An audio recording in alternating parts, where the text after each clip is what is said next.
Hello दोस्तों, C U E T P G 2024 geography के लिए मैं आप सबके बीच जो इम्पोर्टेंट ऑब्जेक्टिव क्वेश्चंस हैं उसको कराने वाला हूं।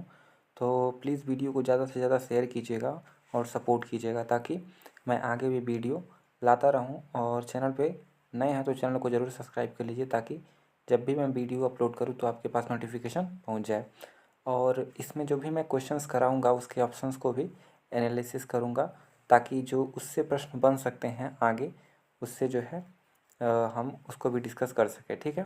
और ये सारे प्रश्न जो है वो परीक्षा की दृष्टि से बहुत ज़्यादा महत्वपूर्ण है, तो एक भी क्वेश्चन आप स्किप मत कीजिएगा, वीडियो को एक भी मिनट स्किप मत कीजिएगा।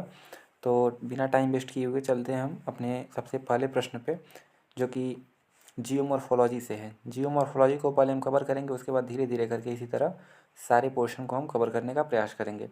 सबसे जो पहला प्रश्न है वो है विच of the following is produced by rain water action. तो जो रेन वाटर एक्शन होता है, रेन वाटर एक्शन से कौन सा इसमें से जो है वो प्रोड्यूस होता है, क्या इसमें से प्रोड्यूस होता है, क्या बनता है रेन वाटर से। तो आपने जो इरोजन वाला चैप्टर है, जो वेदरिंग वाला चैप्टर है उसको आपने पढ़ा होगा। उसमें जो है जो रेन वाटर से है, रेन वाटर से बनने वाला जो लैंडफॉर्म है वो गॉर्ज है या फिर क्लिफ है या फिर गली है या फिर डोम है। तो इनमें से अगर हम बात करें तो राइट आंसर आपका सी होगा। अब इसका एक्सप्लेनेशन हम देख लेते हैं। यहाँ पे आप देखिए, ये जो है इस आकृति को जो आप देख रहे हैं, इस लैंडफॉर्म को आप जब देख रहे हैं, ये है आपका गली। जो बारिश होता है, जब वर्षा का पानी जब नीचे गिरता है तो क्या करता है, मिट्टी को काट के बहा देता है। ठीक है। तो इससे जो है इस तरह की आकृति का निर्माण होता है और इसको हम गली कहते हैं। ठीक है। गॉर्ज क्या होता है, गॉर्ज जब नदियाँ पहाड़ों को काटते हुए आगे बढ़ती हैं तो जो है एक आई आकार की संरचना बनाती हैं। ठीक है। आई आकार की संरचना बनाती हैं, उसको हम गॉर्ज कहते हैं। ठीक है। और ये डोम जो लिखा हुआ था उसमें, उस ऑप्शन में, वो डोम जो है इस आकृति का होता है। ठीक है। ऐसे गुंबदाकार आकृति का। ठीक है। तो ये आपके जो है तीन ऑप्शन ऐसे ही थे।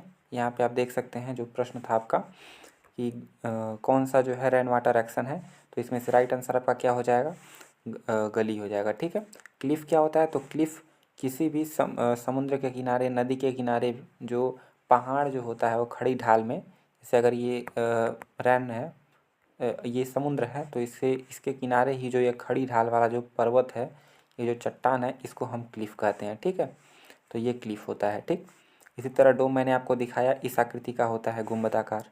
अगला प्रश्न है sand dunes from a major topographic for features of. तो जो सैंड डंस हैं, सैंड डंस क्या होते हैं, तो एक प्रकार का जो है जो बालू होता है उसका ढेर सैंड डंस कहा जाता है। ठीक है। सैंड डंस जो होता है वो कहाँ पे पाए जाएंगे, तो जहाँ पे अधिक से अधिक बालू पाए जाएंगे, सैंड पाए जाएंगे, वहाँ पे बनेंगे। तो जो जो वेस्टर्न राजस्थान है, जैसे राजस्थान को दो भागों में बांटा जाता है, एक ईस्टर्न राजस्थान जिसको इधर को कहते हैं और इधर वाले को जो है वेस्टर्न राजस्थान कहते हैं। तो वेस्टर्न राजस्थान जो है एक तरह से ज़्यादा जो है वो सैंडी एरिया है, तो इसीलिए इसका राइट आंसर क्या हो जाएगा, वेस्टर्न राजस्थान।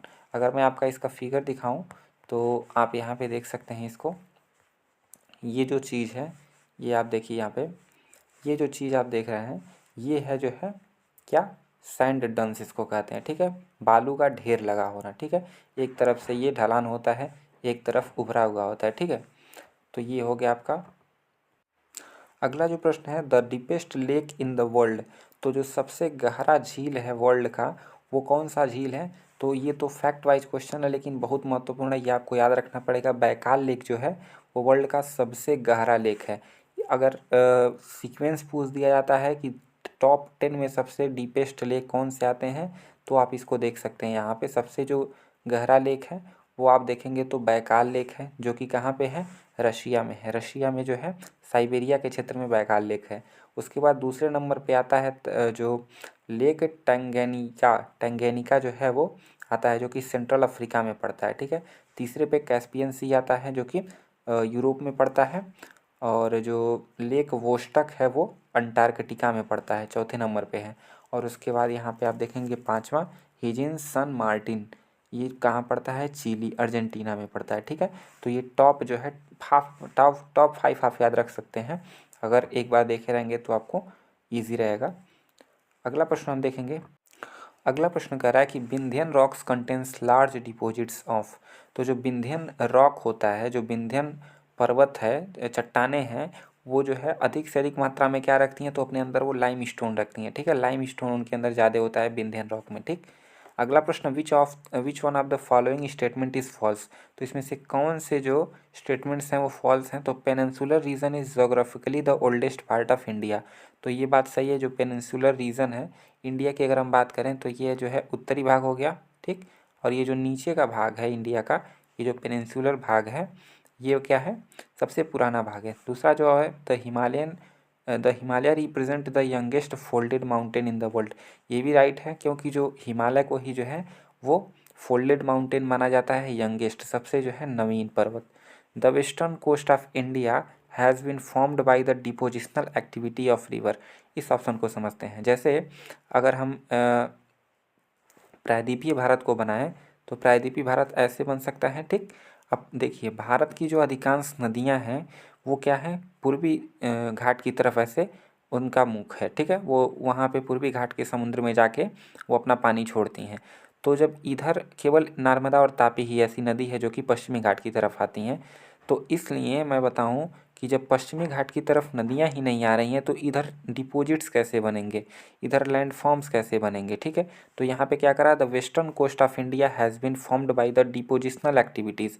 तो डिपोजिशनल एक्टिविटीज़ तो इधर हो ही नहीं रही है, तो इसका राइट आंसर क्या हो जाएगा, यही जो इसमें गलत है। लेकिन यहाँ पे क्या पूछ रहा है, फॉल्स पूछ रहा है, तो यहाँ पे ये सही हो जाएगा। ठीक है, अगला जो स्टेटमेंट इसमें था वो था the Gondwana rocks has the largest deposit of the coal in India. ये मोस्ट इंपॉर्टेंट ये स्टेटमेंट्स है। जो गोंडवाना रॉक होता है, जो चट्टानें हैं, गोंडवाना चट्टानें जो होती हैं, वो जो है उसमें सबसे अधिक जो है कोयला पाया जाता है। ठीक है, अगला जो प्रश्न है 6 number, the only land locked country in south east Asia. Land lock country किसको कहते हैं, जो कंट्री बिना समुद्री सीमा के हो, यानी कि चारों तरफ से वो जो है स्थलबद्ध से स्थल से घिरा हुआ हो। जैसे इसमें राइट आंसर आपका क्या हो जाएगा, राइट आंसर आपका हो जाएगा छठे का ए। ठीक है, राइट आंसर आपका क्या हो जाएगा, ए। मैं आपको अगर फिगर दिखाऊं, इसका मैप दिखाऊं, आप यहाँ पे देखिए, south east Asia, south east Asia किसको कहेंगे। अब यहाँ पे अगर हम बात करें तो ये हो जाएगा क्या, एशिया, ये पूरा एशिया है। साउथ, साउथ ये हो गया, ईस्ट, ईस्ट मतलब ये हो गया इधर का भाग। यानी कि अगर हम इंडिया को इधर साउथ लेते हैं और इधर इसको ईस्ट लेते हैं, तो ये वाला जो रीजन आप देख रहे हैं, इस वाले रीजन को हम जो है साउथ ईस्ट एशिया कहते हैं। ठीक है, और इसी को अगर हम जूम करें तो यहाँ पे ये आता है। आपके ऑप्शन में जो है लाओस था। अब लाओस देखिए, जो ये लाओस कंट्री है, इधर ये वियतनाम से घिरा हुआ है, इधर थाईलैंड से, फिर इधर कंबोडिया से, ऊपर ये म्यांमार से इसकी सीमा लग रही है, और ये ऊपर चाइना है। ठीक है, तो ये जो लाओस है वो चारों तरफ से स्थल से घिरा हुआ है, इसीलिए इसको लैंड लॉक कंट्री कहते हैं। ठीक है, इतना आपको समझ में आया आया होगा ना। अगले प्रश्न को देखते हैं, which of the following features is the product of volcanicity. तो वल्केनोसिटी का प्रोडक्ट क्या है इसमें से, तो जो फोल्ड माउंटेन है वो तो आप जानते हैं, जब दो प्लेट टकराती हैं तो उससे फोल्ड माउंटेन बनेंगे। स्कारपमेंट, स्कारपमेंट जो होता है वो ढलान होता है, किसी भी पर्वत का जो ढलान होता है उसको स्कारपमेंट कहते हैं। तो ये भी जो है वॉल्केनो से तो संबंधित नहीं है। जियोसिंक्लाइंस भी जो है संबंधित नहीं है। जो कॉल्डेरा होता है वो जो है वॉल्केनोसिटी से संबंधित है। वॉल्केनोसिटी में जो है काल्डेरा बनता है, और काल्डेरा लेक भी होता है, जो जहाँ से लावा निकलता है उसके ऊपर ही मुख पे जो है काल्डेरा बन जाता है। ठीक है, अगला प्रश्न देखते हैं। हालांकि क्वेश्चंस जो है ज़्यादा हैं तो हम ज़्यादा फास्ट चलने की कोशिश करेंगे। विच of the following landform is not formed by the weathering. कौन से ऐसे लैंडफॉर्म हैं जो वेदरिंग की वजह से नहीं बने हुए हैं। तो देखिए यहाँ पे इसका जो राइट आंसर हो जाएगा वो क्या होगा, इसका राइट आंसर आपका बी हो जाएगा। क्रीवेसेस जो है वो लैंडफॉर्म ऐसा है जो कि वेदरिंग से नहीं बनता है। नहीं तो जो रिफ्ट वैली होता है, रिफ्ट वैली भी उसी से बनता है, वेदरिंग से। यारडंग जो होता है वो भी वेदरिंग से बनता है, टालूस भी उसी से बनता है। इसका राइट आंसर आपका क्या हो जाएगा, क्रीवेसेस। अगला प्रश्न है, विच of the following landform is formed by glaciers. अब देखिए ग्लेशियर से कौन कौन से जो लैंडफॉर्म बनते हैं, इसमें से टॉर्न बनता है, या फिर लैपीज बनता है, लगून बनता है, या डोलाइन बनता है। तो इसका राइट आंसर आपका हम बताएं तो इसका राइट आंसर ए हो जाएगा। टॉर्न जो होता है उसको जो है ग्लेशियर लैंडफॉर्म्स कहते हैं। डोलाइन क्या होता है, तो डोलाइन जो है वो कास्ट लैंडफॉर्म्स होता है। ठीक है, कास्ट लैंडफॉर्म। लैंडफॉर्म से बहुत ज़्यादा क्वेश्चन पूछे जाते हैं। मैं एक नोट्स जो है वो टेलीग्राम चैनल पे एक दे दूंगा, जिससे मैं आपको सारे लैंडफॉर्म्स के बारे में जो है एक छोटे से डिस्क्रिप्शन आपको मिल जाएगा, और उसको अगर आप देख लेते हैं तो मैक्सिमम क्वेश्चन आपको बनेंगे। ठीक है, इसी तरह जो टार्न होता है, जो टार्न होता है, मैं आपको अगर टार्न की फिगर दिखाऊँ तो तो ये सारी आप देखेंगे तो ये ग्लेशियर लैंडफॉर्म है। जैसे यहाँ पे हॉर्न जो होता है वो भी ग्लेशियर लैंडफॉर्म के रूप में होता है, सिंह की तरह निकला रहता है, इसीलिए इसको हॉर्न बोलते हैं। नीचे ये टॉर्न आप देख रहे हैं। इसी तरह ये जब बहुत सारे सीरीज में ये हॉर्न बन जाते हैं तो इसको आरेत कहते हैं, ठीक है। तो ऐसे जो है अगर आप फिगर से देख के अगर आप याद कर लेते हैं कि कौन कौन सी संरचना कैसी दिखती है या फिर किस में कौन सी लैंडफॉर्म पाए जाते हैं, तो इससे आपसे बहुत सारे प्रश्न जो है वो हल हो जाएंगे, ठीक।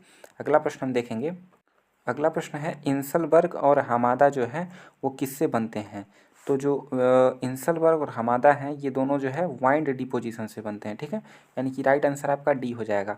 अब देखिए कैसे बनते हैं। जो वाइंड डिपोजिशन होता है उससे ये कैसे बनेंगे। तो ये जो संरचना आप देख रहे हैं इसको इंसलबर्ग कहते हैं।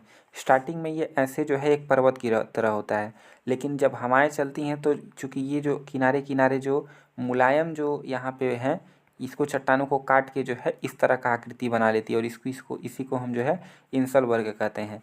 और जो एक आकृति कौन सी थी ये वाली, तो ये क्या होता है इस तरह पूरा चट्टान बिछा रहता है, ठीक है। इसी तरह पूरा जो है चट्टान बिछा रहता है, लेकिन जो मुलायम चट्टानें होती हैं वो वायु के साथ कट के उड़ जाती हैं और ये जो कठोर चट्टानें हैं वो बच जाती हैं।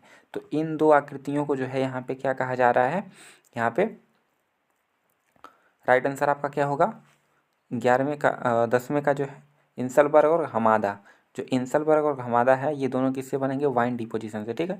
अगला प्रश्न, the example of an intermontane plateau. Intermontane plateau जो है इसका किसका एग्जाम्पल है, तो इसका राइट आंसर आपका हो जाएगा ए, द प्लेट्यू ऑफ बोलीविया, ठीक है। चूँकि ये फैक्ट है तो ये आपको याद करना पड़ेगा। बोलीविया जो प्लेट्यू होता है, बोलीविया का जो पठार है उसको जो है इंटरमोंटेन प्लेट्यू कहते हैं। अगला प्रश्न, कोनार्ड डिसकंटिन्यूटी इज फाउंडेड। अब देखिए इससे रिलेटेड क्वेश्चंस पूछे जाते हैं तो आप इसको याद। अब देखिए यहाँ पे ये जो है अर्थ का स्ट्रक्चर है। अर्थ का स्ट्रक्चर में अगर हम बात करें तो आपको देखने को मिलेगा कोर, उसके बाद उसके ऊपर मेंटल और उसके ऊपर जो है क्रस्ट। अब क्रस्ट और जो मेंटल है इसके भी जो बीच ये जो रेखा आप देख रहे हैं, ये जो कंटिन्यूटी देख रहे हैं और संबद्धता देख रहे हैं, इसको हम कहते हैं मोहोरोविक, ठीक है। अगर हम बात करें ऊपरी क्रस्ट और निचली क्रस्ट के बीच आप देखेंगे तो कोनराड डिसकंटिन्यूटी मिलती है। इसी तरह ऊपरी मेंटल और निचली मेंटल के बीच जो अगर आप देखेंगे तो रेपिटी डिसकंटिन्यूटी मिलती है, ठीक है। उसी तरह जो लोअर मेंटल और आउटर कोर, ये क्या है, लोअर मेंटल और आउटर कोर के बीच का जो डिसकंटिन्यूटी है उसको गुटेनबर्ग कहते हैं। इसी तरह जो अपर कोर है और लोअर कोर है इसके बीच जो डिसकंटिन्यूटी है उसको हम लेहमैन डिसकंटिन्यूटी कहेंगे, ठीक है। तो आपको 5 डिसकंटिन्यूटी याद रखनी है। सबसे ऊपर कोनराड, उसके बाद मोहोरोविक, उसके बाद रेपिटी, उसके बाद गुटेनबर्ग और फिर लेहमैन, ठीक है। और ऐसे सीक्वेंस याद कर रखेंगे कि अपर क्रस्ट, उसके बाद लोअर क्रस्ट, फिर लोअर क्रस्ट और अपर मेंटल और लोअर मेंटल और अपर कोर और अपर कोर और लोअर कोर, ठीक है। तो ऐसे अगर आप याद रख लेते हैं तो ये पांचों आपको याद हो जाएगा, ठीक है। अब इससे बहुत सारे प्रश्न बनेंगे, ठीक है। तो 12 नंबर का आंसर क्या हो जाएगा, अपर क्रस्ट और लोअर क्रस्ट के बीच की जो डिसकंटिन्यूटी है उसको जो है हम कोनराड कहते हैं। अब कोनराड देखिए यहाँ पे अपर क्रस्ट और लोअर क्रस्ट ऑप्शन नहीं दिया है तो इसका राइट आंसर आपका सियाल और सीमा आप कर सकते हैं, ठीक है। अगर ऑप्शन में नहीं रहता है तब, ठीक है। नहीं तो इसका आंसर क्या होता, अपर क्रस्ट और लोअर क्रस्ट के बीच जो डिसकंटिन्यूटी है उसको कोनराड डिसकंटिन्यूटी बोलेंगे। अगला प्रश्न, एस्थेनोस्फीयर। जो एस्थेनोस्फीयर होता है वो कहाँ पे पाया जाता है, ठीक है। The layer beneath the lithosphere, the layer above the lithosphere, the layer beneath the hydrosphere and none of the above. तो इसका जो राइट आंसर होगा वो क्या हो जाएगा, इसका राइट आंसर ये हो जाएगा। जो लिथोस्फीयर के नीचे जो लेयर आता है उसको हम एस्थेनोस्फीयर या फिर दुर्बलता मंडल कहते हैं। राइट आंसर आपका ये हो जाएगा, लिथोस्फीयर के नीचे जस्ट, ठीक है। अगला प्रश्न, द टर्म आइसोस्टेसी। जो टर्म आइसोस्टेसी है यानी कि समस्थैतिक जो टर्म है वो किसने सबसे पहली बार यूज किया था, तो इसका राइट आंसर आपका जो है वो डटन हो जाएगा, ठीक। अगला प्रश्न, इसका राइट आंसर आपका बी हो जाएगा, डटन, ठीक है। अगला प्रश्न हम देखेंगे, Repetti discontinuity can be located between. जो रेपिटी डिसकंटिन्यूटी है तो मैंने अभी आपको बताया था कि रेपिटी जो है वो अपर मेंटल और लोअर मेंटल के बीच आएगा। इन दोनों में ऑप्शन नहीं है तो आप यहाँ पे देख सकते हैं। अगला जो ऑप्शन है यहाँ पे आप मिलेगा, अपर मेंटल और लोअर मेंटल के बीच की जो डिसकंटिन्यूटी है उसको हम रेपिटी डिसकंटिन्यूटी बोलते हैं। अगला प्रश्न है, प्राट थियरी इज रिलेटेड। तो जो प्राट थियरी है वो किससे रिलेटेड है, तो वो आइसोस्टेसिस से रिलेटेड है। मतलब पृथ्वी कैसे बैलेंस बनाई हुई है, वो आइसोस्टेसी की थियरी प्लॉट ने दी थी। अगला प्रश्न है continental drift refers to the, इसका राइट आंसर क्या हो जाएगा, तो horizontal movement of the continent as a vast scale, मतलब ऊर्ध्वाधर रूप में जो प्लेट होते हैं वो गति कर रहे हैं बड़े स्केल पे, तो उसी को हम कॉन्टिनेंटल ड्रिफ्ट कहते हैं। कॉन्टिनेंटल मतलब होता है महाद्वीप, तो और ड्रिफ्ट मतलब होता है बहना, यानी कि जब महाद्वीप बहते हैं तो उसी को हम कॉन्टिनेंटल ड्रिफ्ट बोलते हैं। ठीक है, अगला प्रश्न, इन अमेरिका, अमेरिका में the idea of continental drift was developed, तो जो अमेरिका में कॉन्टिनेंटल ड्रिफ्ट जो थियरी थी वो किसने डेवलप की थी, तो इसका राइट आंसर आपका एफ.बी. टेलर, और सबसे पहले एफ.बी. टेलर ने ही ये दिया था, तो इसका राइट आंसर आपका जो है ए हो जाएगा, एफ.बी. टेलर। अगला प्रश्न, which of the following is known as the island of precipitation, तो प्रेसिपिटेशन का जो आइलैंड है वो किसको कहा जाता है, तो जो डोम माउंटेन्स होते हैं उसको प्रेसिपिटेशंस का आइलैंड कहा जाता है। ठीक है, अगला प्रश्न, who formulated the hypothesis of sea floor spreading for the first time, तो सबसे पहले जो सी फ्लोर स्प्रेडिंग जो दिया गया था हाइपोथेसिस, वो किसके द्वारा दिया गया था, तो इसका राइट आंसर आपका हैरी एस के द्वारा।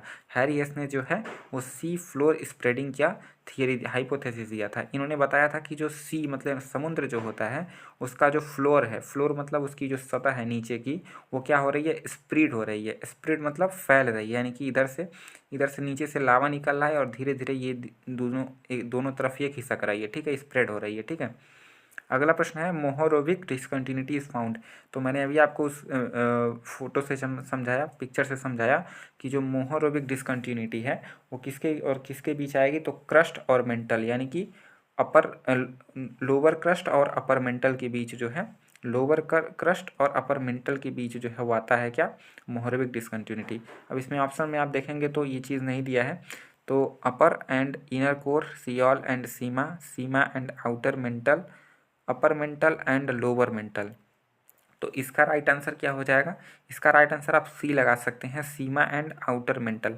आउटर मेंटल मतलब सबसे ऊपरी मेंटल, और सीमा को हम निचले क्रस्ट के रूप में देख सकते हैं। ठीक है, अगला प्रश्न हम देखेंगे 21 नंबर के बाद 22 नंबर है, हिस्कैनिन थियरी इज रिलेटेड, हिस्कैनिन थियरी जो रिलेटेड है वो किससे रिलेटेड है, तो इसका राइट आंसर भी आइसोस्टेसी, जो समस्थैतिकी का सिद्धांत आइसोस्टेसी, वो जो है हिस्कैनिन थियरी से रिलेटेड है। अगला प्रश्न हम देखेंगे 23 number, the hypothesis of plate tectonics assumes, जो प्लेट टेक्टोनिक्स जो है अज्यूम किया गया था that the earth is composed of, तो जो है कितने प्लेट हैं अर्थ पे, बड़े रूप में अगर देखा जाए तो 20 प्लेट जो है अर्थ पे हैं। ठीक है, अर्थ पे जो है बड़े प्लेटों के रूप में आप 20 प्लेट देखेंगे, 20 लिथोस्फीयरिक प्लेट। ठीक है, अगला प्रश्न, which of the following statement is true about igneous rock, तो इग्नियस रॉक के संबंध में कौन कौन से जो है ये ऑप्शन इसमें सही है, तो they have a little amount of fossils, तो देखिए यहाँ पे जो फॉसिल्स हैं वो इग्नियस रॉक्स में नहीं पाए जाते हैं। क्यों, क्योंकि वो वॉल्केनो के द्वारा जो लावा बाहर आती हैं उन्हीं के जमने से आग्नेय चट्टानें बनती हैं, तो उसमें किसी भी प्रकार के फॉसिल्स नहीं रहते हैं। ठीक है, तो ये तो पहले ही गलत हो गया।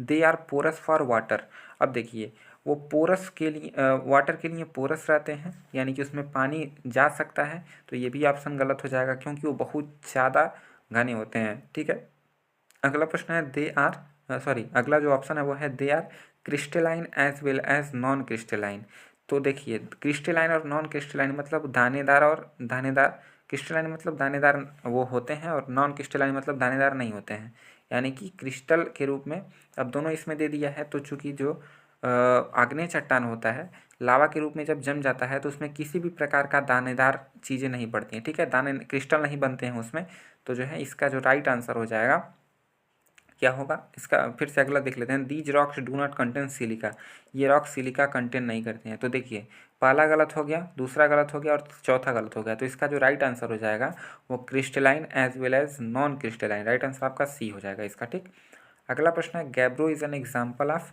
तो गैब्रो जो है वो किसका एग्जाम्पल है, तो इसका राइट आंसर आप देखेंगे तो इग्नियस रॉक का एग्जाम्पल है गैब्रो। ठीक है, देखिए ऐसे जो क्वेश्चंस आते हैं उसमें आपको इग्नियस रॉक्स, मेटामॉर्फिक रॉक और सेडिमेंट्री रॉक, इन तीनों के आपको एग्जाम्पल रटने पड़ेंगे। ठीक है, following are the examples of igneous rocks except, तो इसमें से कौन जो है वो igneous rock, following are the example of igneous rocks. ठीक है, तो देखिए इसमें से कौन इग्नियस रॉक्स नहीं है, तो बेसाल्ट जो होता है वो भी इग्नियस रॉक्स होता है, गैब्रो होता है, और उसके बाद डोलो राइट होता है, उसके बाद जो डोलोमाइट है वो डोलोमाइट जो है वो इग्नियस रॉक का एग्जाम्पल नहीं है, तो इसका राइट आंसर आपका क्या हो जाएगा डी। अगला प्रश्न, the batholiths covering small areas are called. अब देखो, जो बैथोलिथ होता है वो बहुत बड़े एरिया में ऐसी जो आकृति बनती है उसको हम बैथोलिथ कहते हैं, लेकिन अगर यही स्मॉल एरिया में बने तो इसको हम स्टॉक कहते हैं। ठीक है, 100 किलोमीटर स्क्वायर से कम एरिया में अगर बन रहा है तो उसको हम स्टॉक्स कहते हैं। ठीक है, तो इसका राइट आंसर आपका ये हो जाएगा। अगला प्रश्न है, airy theory is related to. जो एयरी थियरी थी वो जो किससे रिलेटेड है, तो एयरी थियरी जो है वो आइसोस्टेसी यानी कि आइसोस्टेसिस समस्थैतिकी के सिद्धांत से संबंधित थी। अगला प्रश्न, which of the statements is a true igneous rock. True igneous rock के लिए कौन से स्टेटमेंट सही है, तो they are non porous for water, these rocks are not subjected to strong erosion, these rocks contain silica from 40 to 80%। तो इसका जो राइट आंसर हो जाएगा वो हो जाएगा 1, 2 और 3, ये तीनों जो है वो करेक्ट हैं। नॉन पोरस होते हैं वाटर के लिए, इसमें जो है इरोजन के लिए वो स्ट्रांग होते हैं, इरोजन बहुत ज़्यादा नहीं होता है। These rocks contain silica from 40 to 80%, 40 से 80% उनमें सिलिका की मात्रा पाई जाती है। ठीक है, अगला प्रश्न, तीसवां और लास्ट प्रश्न आज का हम देख लेते हैं। Lava obsidian is an example of. जो लावा ऑब्सीडियन है वो किसका एग्जाम्पल है, तो ये भी जो है चूँकि लावा इसमें आ गया तो मैंने अभी आपको बताया कि जब ज्वालामुखी से जब लावा निकलता है तो उससे आग्नेय चट्टानें बनती हैं। ठीक है, तो जो इसका राइट आंसर हो जाएगा वो हो जाएगा इग्नियस रॉक।